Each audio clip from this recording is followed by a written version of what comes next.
YouTube ವೀಕ್ಷಕರೆಲ್ಲರಿಗೂ ಜೈ ಶ್ರೀನಿವಾಸನ್ ಗುರುಜಿ ಹೃದಯ ಪೂರ್ವಕವಾದ ನಮಸ್ಕಾರಗಳು. ವೀಕ್ಷಕರೇ, ತಮ್ಮೆಲ್ಲರಿಗೂ ಕಾಲನಡಿಯ ಕಾರ್ಯಕ್ರಮಕ್ಕೆ ಸ್ವಾಗತ ಸುಸ್ವಾಗತ.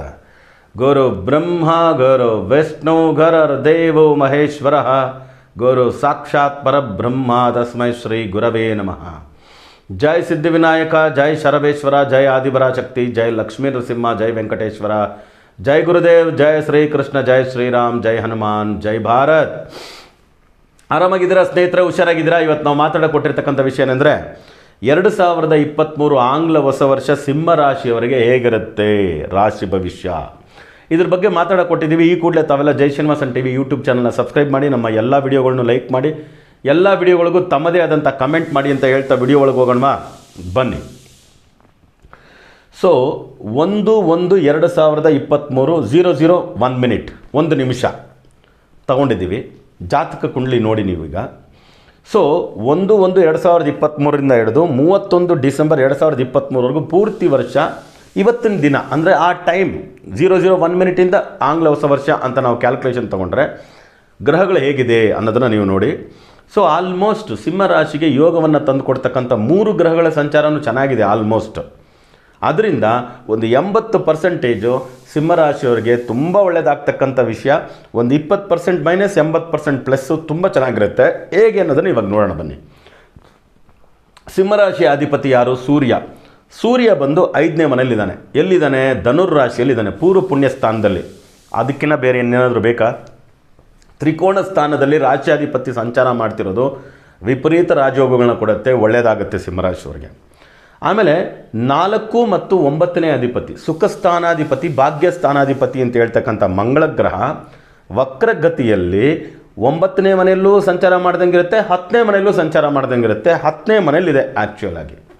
ಅದಕ್ಕಿಂತ ಇನ್ನೊಂದು ರಾಜಯೋಗ ಬೇಕಾ? ಇನ್ನೊಂದು ಪೂರ್ವ ಪುಣ್ಯಾಧಿಪತಿ ಅಂತ ಹೇಳ್ತಕ್ಕಂಥ ಗುರುಗ್ರಹ ಬಂದು 8ನೇ ಮನೆಯಲ್ಲಿದೆ.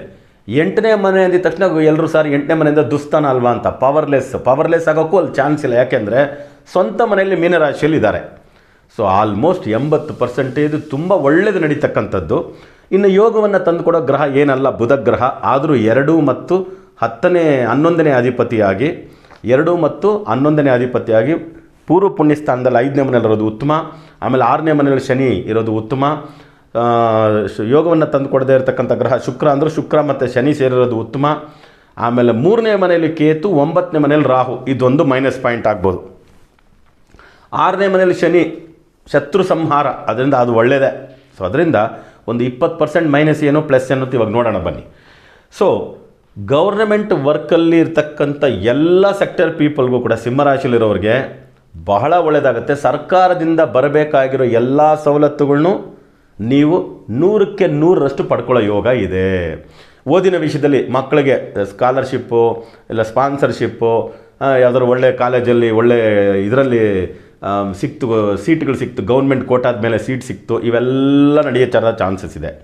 ಗೌರ್ಮೆಂಟ್ ಸೆಕ್ಟ್ರಲ್ಲಿ ಯಾವ್ಯಾವ ಸೆಕ್ಟ್ರಲ್ಲಿ ಕೆಲಸ ಮಾಡ್ತಿರ್ತಾರೋ ಅವರೆಲ್ಲರಿಗೂ ಕೂಡ ಒಳ್ಳೆ ಪ್ರಮೋಷನ್ಸು, ಒಳ್ಳೆ ಟ್ರಾನ್ಸ್ಫರ್ಸು, ಅವ್ರು ಅಂದ್ಕೊಂಡಿದ್ದ ರೀತಿ ಇಂಕ್ರಿಮೆಂಟ್ಸು ಎಲ್ಲವೂ ಸಿಗೋ ಚಾನ್ಸಸ್ ಇದೆ. ಆನಂತರ ಪ್ರೈವೇಟ್ ಸೆಕ್ಟ್ರಲ್ಲಿ ಕೆಲಸ ಮಾಡ್ತಿರ್ತಕ್ಕಂಥವ್ರಿಗೆ ಹೊರದೇಶದಲ್ಲಿ ಕೆಲಸ ಮಾಡ್ತಿರ್ತಕ್ಕಂಥ ಪ್ರೈವೇಟ್ ಸೆಕ್ಟ್ರಲ್ಲವ್ರಿಗೆ ಓಕೆ. ಲೋಕಲಲ್ಲಿ ಕೆಲಸ ಮಾಡ್ತಿರ್ತಕ್ಕಂಥವ್ರಿಗೆ ಮಾತ್ರ ಜಾಬ್ ಚೇಂಜಸ್ ಸ್ವಲ್ಪ ತೋರಿಸ್ತಿದೆ.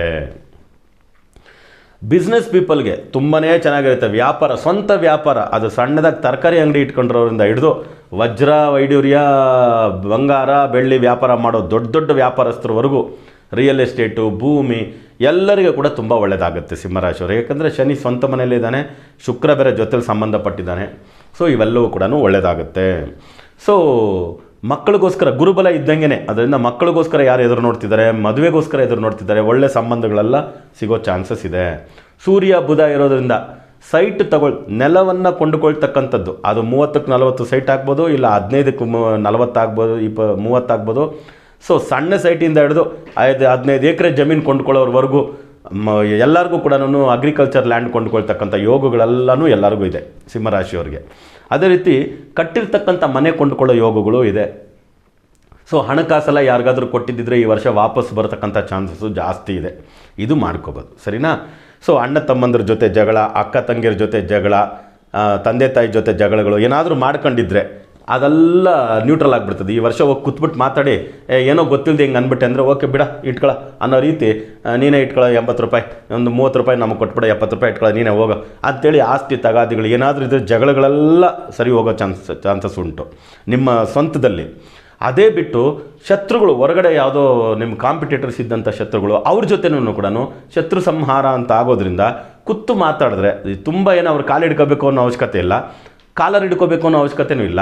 ಕಾಲರ್ ಹಿಡ್ಕೊಂಡು ದೊಡ್ಡವರಾಗೋದು ಬೇಡ, ಕಾಲು ಹಿಡ್ಕೊಂಡು ಸಣ್ಣವರಾಗೋದು ಬೇಡ, ಸುಮ್ಮನೆ ಮಾತಾಡಿದ್ರೆ ಸಾಕು, ಓಕೆ ಬಿಡು ನೀನೇ ಮಾಡ್ಕೊಳಪ್ಪ ಅಂಥೇಳಿ ಸೆಟ್ಲ್ಮೆಂಟ್ ಆಗ್ತಕ್ಕಂಥದ್ದೆಲ್ಲ ಚಾನ್ಸ್ ಉಂಟು. 10-15 ವರ್ಷದ ಕೇಸುಗಳನ್ನೂ ಕೂಡ ನೀವು ಮುಗಿಸಿ ಬಂದುಬಿಡ್ಬೋದು. ಇಲ್ಲಿ ಮೈನಸ್ ಪಾಯಿಂಟ್ ಏನಪ್ಪ ಅಂದರೆ ತಾಯಿ ತಂದೆಯರಿಗೆ ಆರೋಗ್ಯದ ವಿಷಯದಲ್ಲಿ, ಎಂದರೂ ಸೀನಿಯರ್ ಸಿಟಿಸನ್ಸ್ ಯಾರು ಇರ್ತಾರೋ, ಇಲ್ಲ ನೀವೇ ಏಜ್ಡ್ ಪೀಪಲ್ ಆಗಿದ್ರಿ ಅಂದರೆ ಒಂದು 55-65 ಈ ಥರದ ಏಜ್ ಗ್ರೂಪಲ್ಲಿ ಇರ್ತಕ್ಕಂಥವ್ರಿಗೆಲ್ಲ ಸ್ವಲ್ಪ ಆರೋಗ್ಯದ ಸಮಸ್ಯೆಗಳು ಜಾಸ್ತಿ ಕಾಡ್ತಕ್ಕಂಥದ್ದಕ್ಕೆ ಚಾನ್ಸಸ್ ಉಂಟು. ಓಕೆ, ಅಣ್ಣ ತಮ್ಮಂದಿರ ವಿಷಯದಲ್ಲಿ ಸ್ವಲ್ಪ ಆರೋಗ್ಯದ ವಿಷಯದಲ್ಲಿ ಅಣ್ಣ ತಮ್ಮಂದರು ತಂದೆ ತಾಯಿ ಸೊ ಭಾಗ್ಯಸ್ಥಾನದಲ್ಲಿ ರಾಹು ಇರೋದ್ರಿಂದ ಆರೋಗ್ಯದ ವಿಷಯಗಳಲ್ಲಿ ಸ್ವಲ್ಪ ತೊಂದರೆಗಳಾಗಬಹುದು. ಅದೊಂದೇ ಮೇಜರ್ ಇಶ್ಯೂ ಇಲ್ಲಿ. ಸೊ ಅಂದ್ಕೊಂಡೇ ಇರಲಿಲ್ಲ ಹೆಲ್ತ್ ರಿಲೇಟೆಡ್ ಚೆನ್ನಾಗಿದ್ವಿ, ದಿಢೀರಂತ ಏನೋ ಒಂದು ಪ್ರಾಬ್ಲಮ್ ಆಯಿತು, ಆಮೇಲೆ ಅದೇನೋ ಮೆಡಿಕಲ್ಲು ಇದೇನೋ ಪ್ರಾಬ್ಲಮ್ ಅಂದರು ಅಂತೇಳಿ ಸ್ವಲ್ಪ ಮಾನಸಿಕ ಹಿಂಸೆಗೆ ಒಳಗಾಗ್ತಕ್ಕಂಥದ್ದು, ಸಣ್ಣದಾಗಿ ಆಕ್ಸಿಡೆಂಟ್ಗಳಾಗ್ತಕ್ಕಂಥದ್ದು, ಸಣ್ಣ ಸರ್ಜರಿಗಳಾಗ್ತಕ್ಕಂಥದ್ದು, ಅದರಲ್ಲಿ ಮುಖ್ಯವಾಗಿ ಹೃದಯದ ಭಾಗದ ತೊಂದರೆಗಳು, ತಲೆಯ ಭಾಗದ ತೊಂದರೆಗಳು, ಇವೆಲ್ಲ ಕೂಡ ನಿಮಗೇನಾದರೂ ಆಪರೇಷನ್ ಸರ್ಜರಿವರೆಗೂ ತೊಗೊಂಡೋಗ್ಬೋದು. ಅದೊಂದು ಇಲ್ಲಿ ನೆಗೆಟಿವ್ ಪಾಯಿಂಟ್ ಬಿಟ್ಟರೆ ಇನ್ನು ಮಿಕ್ಕಿದ್ದೆಲ್ಲ ಸಿಂಹರಾಶಿಯವರಿಗೆ ಎಲ್ಲ ರೀತಿಯೂ ಒಳ್ಳೆಯದಿದೆ. ಅದರಿಂದನೂ ಇವ್ರು ಈಚೆ ಬರ್ತಕ್ಕಂಥದಕ್ಕೆ ಏನು ಮಾಡ್ಬೋದು ಅನ್ನೋ ಪರಿಹಾರ ನಾವು ನೋಡೋಣ. ತುಂಬ ಮುಖ್ಯವಾಗಿ ಸಿಂಹರಾಶಿ ಅಧಿಪತಿ ಸೂರ್ಯನ ಅಧಿದೇವತೆ ಬಂದು ಶಿವನ ದೇವಸ್ಥಾನಕ್ಕೆ ಎಷ್ಟಾಗುತ್ತೋ ಅಷ್ಟು ಅಭಿಷೇಕಕ್ಕೆ ಪೂಜೆಗಳಿಗೆ ಕೊಟ್ಟು ಬನ್ನಿ, ನೈವೇದ್ಯಗಳನ್ನ ಇಟ್ಟು ಅಲ್ಲಿರ್ತಕ್ಕಂಥ ಭಕ್ತಾದಿಗಳಿಗೆ ಹಂಚಿ ಬನ್ನಿ. ಅದೇ ರೀತಿ ತಂದೆಯ ಸಮಾನರು, ಅಜ್ಜನ ವಯಸ್ಸಿನ ಸಮಾನರು ಅನಾಥಾಶ್ರಮಗಳಲ್ಲಿದ್ದರೆ ಹೋಗಿ ಅವ್ರಿಗೆ ಬೇಕಾದಂಥ ವಸ್ತುಗಳನ್ನ ಕೊಂಡು ಅವ್ರಿಗೆ ಕೊಟ್ಟು ಸಮಾಧಾನವಾಗಿ ಮಾತಾಡಿ ಅವ್ರ ಆಶೀರ್ವಾದ ತೊಗೊಂಡು ಬನ್ನಿ. ಅದೇ ರೀತಿ ಗೋಶಾಲೆಗಳಿಗೆ ಹೋಗಿ ಅದರಲ್ಲಿ ಕೂಡ ಎತ್ತುಗಳು ಬಸವಣ್ಣ ಅಂತೀವಲ್ಲ, ಅದೆಲ್ಲ ಮನೆ ಹತ್ರ ಎಲ್ಲ ಬರ್ತಿದ್ರೆ ಅದಕ್ಕೆಲ್ಲ ಆಹಾರ ಕೊಡಿ. ಸರಿ, ಎತ್ತಿನ ಕ್ಯಾಟಗರಿಯಲ್ಲಿ ಇರ್ತಕ್ಕಂಥ ಪ್ರಾಣಿಗಳಿಗೆ ನ್ಯಾಷನಲ್ ಝೂ ಅಥಾರಿಟಿಗೆ ಹೋಗಿ ನಿಮ್ಮ ಕೈಯಲ್ಲಾದಂಥ ಒಂದು ಡೊನೇಷನ್ನ ಕೊಡಿ. ಅದು ಬಿಟ್ಟು ರೆಗ್ಯುಲರಾಗಿ ಮನಸ್ಸಲ್ಲಿ ಈ ವರ್ಷ ನಿಮಗೆ ಎಲ್ಲ ರೀತಿ ಒಳ್ಳೆಯದಾಗಿ ಶತ್ರುಗಳೆಲ್ಲ ಸಂಹಾರ ಆಗಿ ನಿಮ್ಮ ಕೆಲಸ ಕಾರ್ಯದಲ್ಲಿ ನೀವು ದಿಗ್ವಿಜಯ ಸಾಧಿಸೋದಕ್ಕೆ ಶರಬೇಶ್ವರ ಸ್ವಾಮಿಯ ಮಂತ್ರ, ಓಕೆ, ಶರಬೇಶ್ವರ ಸ್ವಾಮಿಯ ಮೂಲ ಮಂತ್ರ ಹೇಳ್ತೀನಿ. ಆ ಮಂತ್ರವನ್ನು ಯಾವಾಗಲೂ ಜಪ ಮಾಡಿ. ಟೈಮೇ ಇಲ್ಲ ಗುರುಗಳಂದರೆ 9 ಸತಿ ಹೇಳಿ, ಟೈಮ್ ಇತ್ತ 108 ಸತಿ ಹೇಳಿ, ಇಲ್ಲ ವರ್ಷ ಪೂರ್ತಿ ಯಾವಾಗ ಲೀಜ್ ಹೇಳ್ತಾ ಬನ್ನಿ, ನಿಮ್ಗೆ ಒಳ್ಳೆಯದಾಗುತ್ತೆ. ಓಂ ಖೇಂ ಖಾಂ ಪಟ್ ಪ್ರಾಣಗ್ರಹಾಸಿ ಹುಂ ಪಟ್ ಸರ್ವಶತ್ರು ಸಂಹಾರಣಾಯ ಶರಭಶಾಳ್ವಾಯ ಪಕ್ಷಿರಾಜಾಯ ಹುಂ ಪಟ್ ಸ್ವಾಹ. ತುಂಬ ಪವರ್ಫುಲ್ ಆದಂಥ ಮಂತ್ರ ಹೇಳಿ. ಇದನ್ನು ಹೇಳೋದ್ರ ಮೂಲಕ ನಿಮಗೆ ಏನೇ ರೀತಿ ಕೆಟ್ಟ ಫಲಿತಾಂಶಗಳು ಇದ್ದರೂ ಕೂಡ 2023ರಲ್ಲಿ ಅದು ಕಡಿಮೆ ಆಗಲಿ, ಒಳ್ಳೊಳ್ಳೆ ಫಲಿತಾಂಶಗಳು ಇನ್ನೂ ಹೆಚ್ಚಲಿ ಅಂತ ನಾವು ಸಿದ್ಧಿವಿನಾಯಕ ಶರಬೇಶ್ವರನಲ್ಲಿ ಪ್ರಾರ್ಥನೆ ಮಾಡ್ತಾ ಮತ್ತೆ ಹೊಸ ವಿಡಿಯೋಗಳೊಂದಿಗೆ ತಮ್ಮನ್ನು ಭೇಟಿ ಮಾಡ್ತೀನಿ. ಅಲ್ಲಿವರೆಗೂ ಹುಷಾರಾಗಿರಿ, ಆರಾಮಾಗಿರಿ ಅಂತ ಹೇಳ್ತಾ ತಮ್ಮಿಂದ ಬಿಡುಗಡೆ ತಗೊಳ್ತಿರೋದು ತಮ್ಮೆಲ್ಲರೂ ಜಯ ಶ್ರೀನಿವಾಸನ್ ಗುರುಜಿ. ಲೋಕ ಸಮಸ್ತ ಸುಖನೋ ಬಂತು, ಸರ್ವೇ ಜನ ಸುಖನೋ ಬಂತು, ವಸುದೈವ ಕುಟುಂಬಕಂ.